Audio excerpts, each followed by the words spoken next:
मैं आज जद पे हूं तो इतना खुशगुमान न हो, चराग सबके बुझेंगे हवा किसी की नहीं। हम डरे नहीं हैं, हम सिर्फ सरकार से अपील कर रहे हैं कि हमें अपना समझिए, हम आपके अपने हैं, इस देश के नागरिक हैं और आप ताकत में हैं। संख्या बल के आधार पर बिल हो सकता है आप पास करा ले, लेकिन आपको यह बात समझनी पड़ेगी कि हम तो वो तारीख हैं, जहनों में रहना है जिसे, कागजी पुर्जे नहीं जो फाड़ डाले जाएंगे। जिस जमी पर मैं खड़ा हूं ये मेरी पहचान है।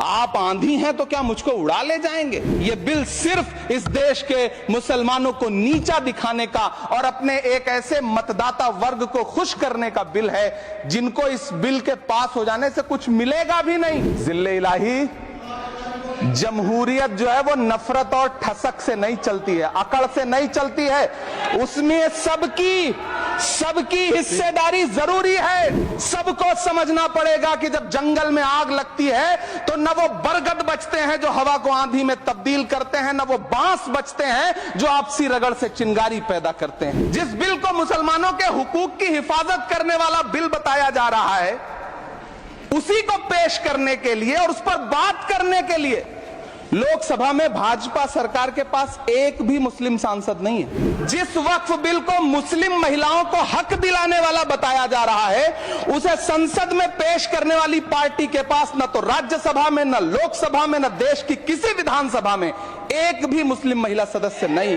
बस आप कह रहे हैं यह बिल उम्मीद की नई किरण है। नहीं साहब, इसे भले किरण जी लेके आए हैं, लेकिन ये उम्मीद की नहीं बल्कि नाउम्मीदी की किरण है। कल किरण रिजिजू जी कह रहे थे कि रेलवे की जमीनें देश की जमीनें हैं, डिफेंस की जमीनें देश की जमीनें हैं। हाँ मंत्री जी हैं, बिल्कुल हैं। तो हम भी तो इसी देश के नागरिक हैं, हम भी तो इसी देश के बेटे हैं, तो वक्फ की जमीनें भी तो इसी देश की जमीनें हैं, उनको पराया क्यों बोलते हैं आप? और मंत्री जी, मैं इस सदन में अलल ऐलान ये कहता हूं कि जब भी इस देश की जमीन को लहू की जरूरत होगी, आपसे 2 कदम आगे इमरान खड़ा मिलेगा, ये मैं आपसे यकीन दिलाते हुए कह रहा हूं। मैं सरकार से कहना चाहता हूं, हमसे हमारी इबादत गाहें तो मत छीनिए ना, हमारे घरों पे बुलडोजर तो मत चलाइए ना, हमारी कब्रों में तो हमें सुकून से सोने दीजिए ना।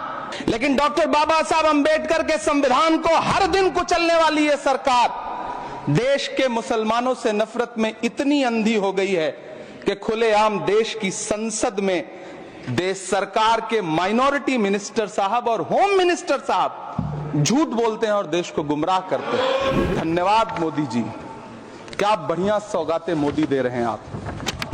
पहले हमें गुजराते मोदी दिया, आप सौगातें मोदी दे रहे हैं।